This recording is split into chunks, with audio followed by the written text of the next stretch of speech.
Hello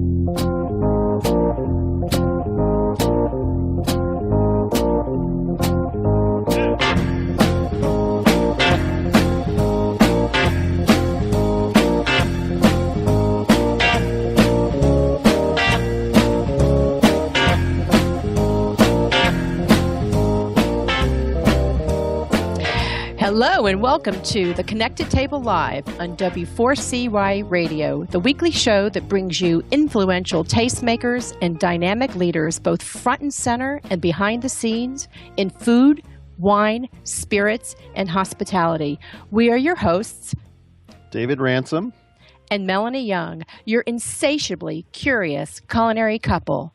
Food, beverage, and hospitality is our livelihood, and enjoying it is our way of life. Anyway, our second guest is the wonderful Katrin Naelapaa, who's the director of Wines from Spain, which is a promotional arm of E6, which is the governmental agency in Madrid that oversees marketing and advertising promotion for Spanish wines in the U.S. And we've had the pleasure of working with Katrin for many years and knowing her for many more, and enjoyed many an evening over a glass of cava or rioja or one of the many other fabulous wines that come out of Spain in such places as Aspen or New York or Miami or wherever it may have been that we've gotten together. And Katrin's role is actually very significant in the wine world, as her role involves not only linking producers in Spain to importers in the U.S. through programs such as the Spanish Cellar and the Great Match, but also providing greater awareness of Spanish wines to consumers through programs and dinners and events like the Great Match Wine and Tapas, which I just mentioned, which is a program that pairs Spanish wines with foods from really around the world and not just Spanish foods, which will give an idea to the attendees that Spanish wine really goes with everything and not just the foods that come out of Spain. Katrin, it's so wonderful to have you on our show, and welcome. Well, it's nice to be with you guys on your maiden voyage here. Yes, and aren't you proud we pronounced your name right, correct? And you've got Naelapaa. Thank you for that. Well, we've had a dozen years of practice, so I think we've got it down. I'm not going to put you on the spot and make you spell it. No? Well, I think we can do that too. Just so you know, it's an Estonian name because Katrin's background is Estonian, which we will get into. But I'm going to start the questions, and David's going to fill in. You just to start off, you are the director of Wines from Spain. You've worked with Wines from Spain for many, many years. You've been named one of the most 100 influential people in the wine business. But what I think is interesting is to start, yours was a career switch. You were in banking. Tell us how you came into the wine business from banking. I always like people to ask me, how did you come into the wine business? And I say, well, I was in banking, because, you can only spend so many years in finance, in my opinion. My apologies to all those people out in the audience who are listening. But I, 10 years in finance was enough for me. And I had developed just a real interest in wine, partly just as a consumer. I also had the pleasure of working on a couple wine-related transactions in my years in banking, and sort of one thing led to another, and I just thought if I could bring together this love of a product that I really believe in, as opposed to a financial product which I did not believe in, and I could marry that together with my fluency in Spanish. I had grown up in Mexico and had studied in Spain while I was in college, and I was really able to bring all these interests of mine together into one, and really never dreamed that it would turn out quite the way it has. And it's been really a wonderful ride to see Spain from its infancy into I think a much more widely accepted and admired wine region of the world. Well, it's so true. I mean, Spain, not that it hasn't been making wine for hundreds of years, it certainly has, and good wine at that, but really it's over the last probably 10 or 15 years that the recognition of Spain as really a world power in winemaking has come to fruition, and most of that, we're happy to say, has been under your watch. Well, we are celebrating. Wine from Spain is celebrating its 30th anniversary in the U.S. this year, which, of course, our event, the Great Match next week, will be a great celebration of that. I do like to say I haven't been involved in all 30 years of that growth, but certainly 2/3 of it, and I just think back on, even 20 years ago when we all first started, and the number of Spanish wine importers or the number of Spanish brands that were available in the U.S. market, and how that has just grown exponentially over these years, and it has a long way to go. Spain was the largest producer of wine in 2013. It has for many years had the most plantings of vines, and that means that there's a lot of juice, and that means that that those wines need to find homes, and this is, of course, the favorite market. The U.S. is the favorite market for European wine exporters. So I feel like I've got my job cut out for me for at least another 20 years. It never seems to go away, does it? No. As long as people drink wine. So that's right. Spanish wines have grown in popularity exponentially. What are some of the challenges that are faced as you try to build the market? Well, I think the sheer number of them. I mean, even just mentioning, that there were small numbers of producers in the market, playing in the market initially, and now there's, over 700 wineries that are sort of regularly exporting to the U.S. And yet, Spain, even despite that, and we have had steady growth for the last 20 years. The challenge, though, is that they're small producers and very, small to medium-sized producers, also typically, in the hands of small to medium-sized importers. So it's very fragmented. It's very hard to build a brand, for any individual winery. And I think back, looking back at, some of the biggest brands when I first started are still some of the biggest brands today in the Spanish wine scene. But in between those big brands are 700 other small producers who are exporting, and from many, many different regions and with many, many different grape varieties. And so it's fragmented, and it's very hard, I think, for the general consumer who wants to latch on to one or two things that they like and sort of follow those. I think sometimes Spain is a challenge for them, as are some of the other, I think, old world European countries. Sure. And I think one of the challenging things within that stream of thought is the fact that shelf space never gets bigger. It's finite. So when all those new brands and smaller brands start coming into the marketplace, they're all jockeying for the same amount of shelf space on a liquor store shelf or a wine shop. And so do you feel that and find that those smaller brands and smaller producers that may have 1,000 cases or 2,000 cases a year to sell in the U.S. market or whatever it may be should focus on on-premise sales, which is usually a little bit easier because they can get their wine on lists and sell it that way, or buy the glass at a bar, whatever it may be? Yes, I think for the most part, again, it depends on the type of wine it is, but I would say that for the most part, they have more success, finding placement if they focus on premise, and also that's where New York State comes in. I mean, where we don't have chain accounts, it is possible for them to find placement on store shelves, but it might be just one store, and then you can't build a brand that way. Yes, you can sell some wine that way, and maybe it's important for them, on their side in Spain to say that they are exporting to the U.S. and that might help them in other markets as well. Mm-hmm. But it does not allow them to build a brand, and it does not allow us, just to sort of stubbornly move from that spot we seem to be stuck in, being the sixth in imports, up to the fifth or the fourth or the third, which is really what we should be given the volume of production we have. Aside from New York, where are Spanish wines selling very well in the United States? Well, they really are selling well in so many markets now. That I would say that Florida, Very, very top, top market. They sell extremely well up in the, in the Boston area. They sell very well in California. I mean, we've seen a lot of growth on the West Coast and in Texas. But you find, I mean, even when I travel to some of the, some smaller regional markets periodically, I am just flabbergasted by the number of Spanish wines on a shelf. I was in Missoula, Montana. I mean, a very, very small metropolitan center, and yet there was probably 30, 40 facings for Spain, which is not bad.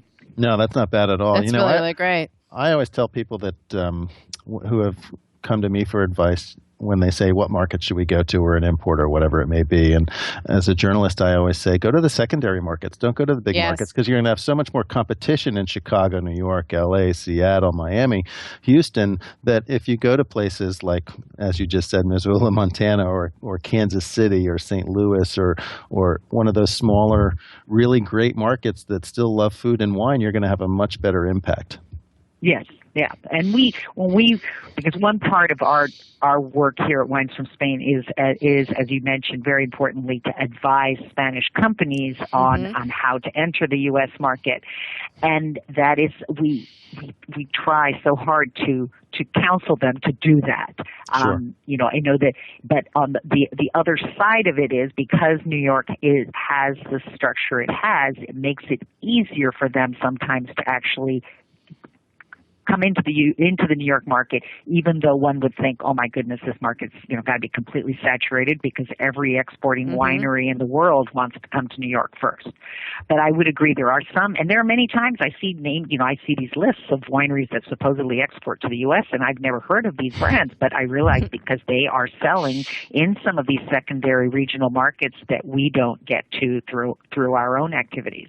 I'm a believer in secondary markets, and also markets where city people go to play, which is why the Montanas and Idahos and the coast, those are important, because they want to have their good wine when they go. But often the challenge, though, I think one of the challenges is the concentration of distribution. If there's only a couple very, very huge dominant distributors, it's very hard for the small brands that are starting off, again, within the hands of small importers, to find a distributor in those states. And as we all know, the U.S. is it's fragmented, 50 different states, 50 different sets of rules and regulations, and how you get your wines onto the retail shelf or onto a restaurant wine list. Yeah. So just navigating that part of setting up a distribution channel is daunting, that's for sure. Yeah, I always I counsel my Spanish wineries, the U.S. is not for the faint of heart. You have to, this is a long-term investment, and you cannot, you cannot think of yourself as having conquered the U.S. market just because you find yourself an importer. Well, that's so true, and I always like to tell people as well, just think about how big the United States is. It's just a massive country, and just the market of LA could be the size of a country in Europe. Right. And so they have to consider just how big the United States is, and what they have to cover, and really kind of and compartmentalize each section or each region of the country to work on. Yeah. I would love to talk to you a little bit about the wines that are produced in Spain.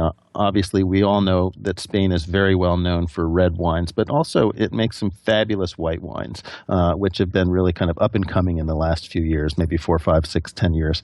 Why don't we talk a little bit about those? Because people know Rioja and Ribera del Duero and Priorat and all those great red winemaking regions, and also Bierzo and places like that. But there's some really wonderful, great aromatic white wines made in Spain. Do you want to give us a little insight as to some of your favorites, maybe, if you're allowed to, or at least talk about some of those?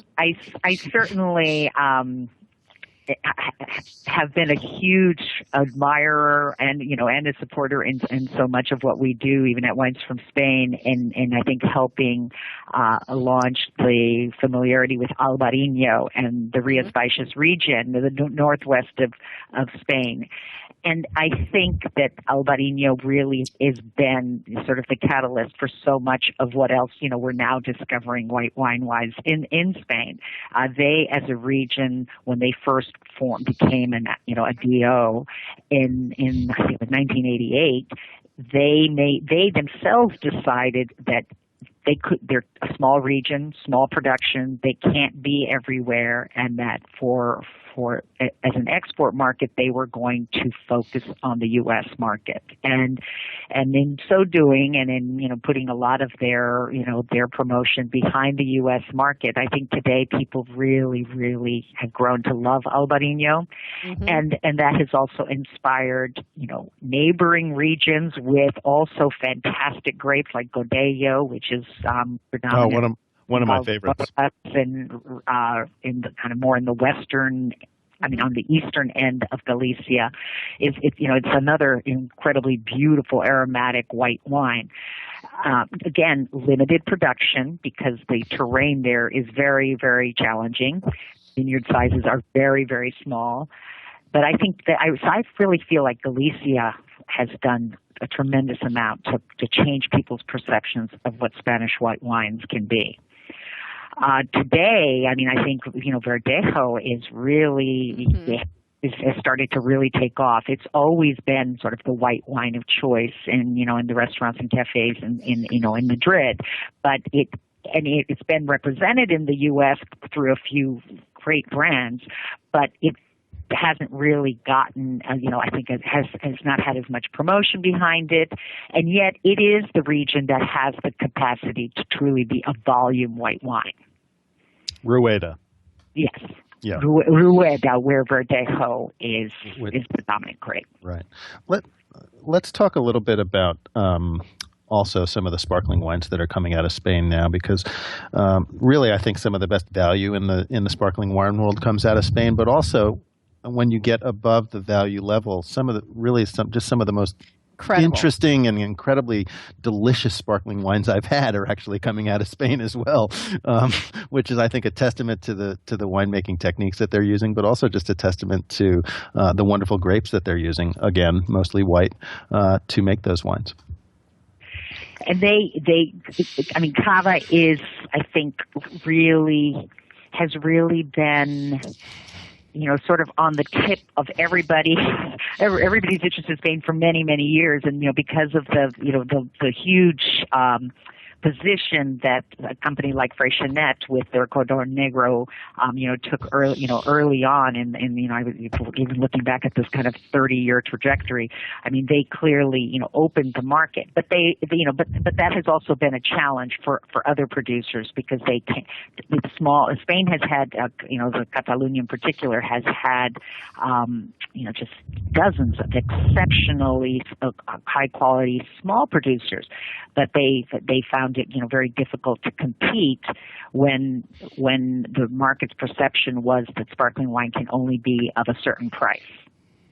And I think that in today's world, now that everybody is so much more receptive to sparkling wines and to cavas from Spain, it's allowed us in the U.S. to discover some of these great little gems that the rest of the world would only taste if they traveled to the area. Exactly. Really and amazing. And rosé cava. I've seen it. I think the traditional cavas they were always there, or many of them were always there. We just didn't have the benefit of having them in the U.S. market. But now I am noticing that in the cava region, they've really stepped up their production of the rosé cavas. Well, I think, and that's really probably the reason that we're seeing it too, as well as the fact that they have stepped up production, because for so long the production of rosé cava was so small that they just couldn't afford to send it out of the country. That's right. Right. Yeah.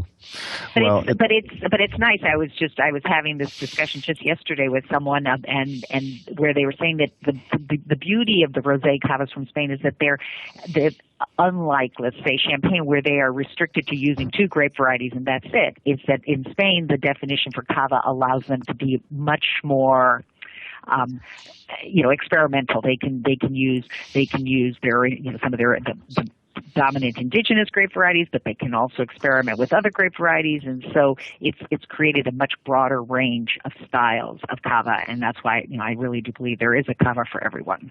I think there is too, and I'll be honest with you, we drink it all the time. So it's one of our go-to things to have, and it's a value proposition no matter which price point you're at. You are so right. No matter what price point it is, it's always going to be a great value, and the wines are so good. We always have some in our refrigerator. We want to touch on one other category before we wrap up, and it's sherry. Speaking of variety of styles and versatility, tell us what you want listeners to know about sherry. Well, the first thing I want people to know about sherry is that if you ever have the opportunity to travel to the region and taste sherry on location, I guarantee you, if you don't believe in it today, you will when you come back. I feel like it's one of those wines that you may think, it's not for me, but when you have it on location in Jerez or on the beach in Sanlúcar de Barramedas, sipping it while you're tasting some wonderful fresh, shrimp or other shellfish, you will be forever converted. That being said, sherry is many, many different wines, and you may say, well, I don't like it. I don't like dry sherry. Well, then there's the medium, there's the sweet, there's this rich, Pedro Jimenez's. I mean, there's such a range of styles in sherry that I do believe that if people would spend just a little bit of time familiarizing themselves with it, they will find a sherry that they will be passionate about. And the nice thing is that today, I mean, there has been sort of, I feel like, this whole renaissance in interest in sherry, amongst the sommelier and restaurant market, and so some of the very best sherries in Spain are coming to the United States right now. And really representative of so many of the other regions of Spain, where small producers are coming forward and getting product out to the U.S. market. That's happening in Jerez as well with sherry. There's so many great small producers of sherry that nobody had ever heard of before about 10 years ago, which are now starting to get into the U.S. market. And some of those wines are absolutely fabulous. So I just want to point out that your program, The Great Match, which David touched on earlier, is a tour. And we'll be going to different markets. Where can consumers and also trade try great matches and attend them around the country this year? Well, this year we're having two. So our first one will be in New York, which is October 8th, which is next Wednesday. And this one, the New York one, is by far our largest. It's annual, and this one particularly as a celebration of the 30th anniversary of Wines from Spain. And the New York event is also much more of a lifestyle event where we not only, I mean, yes, it is a wine tasting and a wine and tapas tasting first and foremost, but we also sort of put it in the context of Spanish design, and we're partnering with the Tourist Office of Spain this year, and our venue is going to allow us to show just the most incredibly rich imagery on this 160-foot video wall that we're going to be using. And so people really are going to be able to travel to Spain. They're going to be able to sip Spanish wine and be in the middle of the scenery of Spain. I'm particularly excited about this year's New York venue for that reason. But we're also going to be in Los Angeles a month later, and we're going to host the event at Jose Andres's Bazaar at the SLS Hotel, and basically taking over the whole restaurant. So again, it's such a wonderful, rich way for people to experience Spanish wine, and in this case with the tapas inspired by Jose Andres. And the date for that event is? That event will be on November 10th. And the website is to find out more? Greatmatch.org? Yeah. So it would be spainsgreatmatch.org. spainsgreatmatch.org. Fantastic. So if just as a wrap, if anyone wants more information on Wines from Spain, what website should they go to? For more information about Wines from Spain, and also where they can explore many, many different wines, is winesfromspainusa.com. winesfromspainusa.com. Fantastic.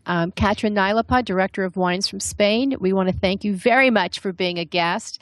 We look forward to seeing you at the Great Match next week, and we look forward to toasting you again soon in person with some cava. Thank you very much. Katrin, it was a pleasure to have you on the show. We look forward to doing it again. Great to talk to you guys. See you next week. Will do. Thank you.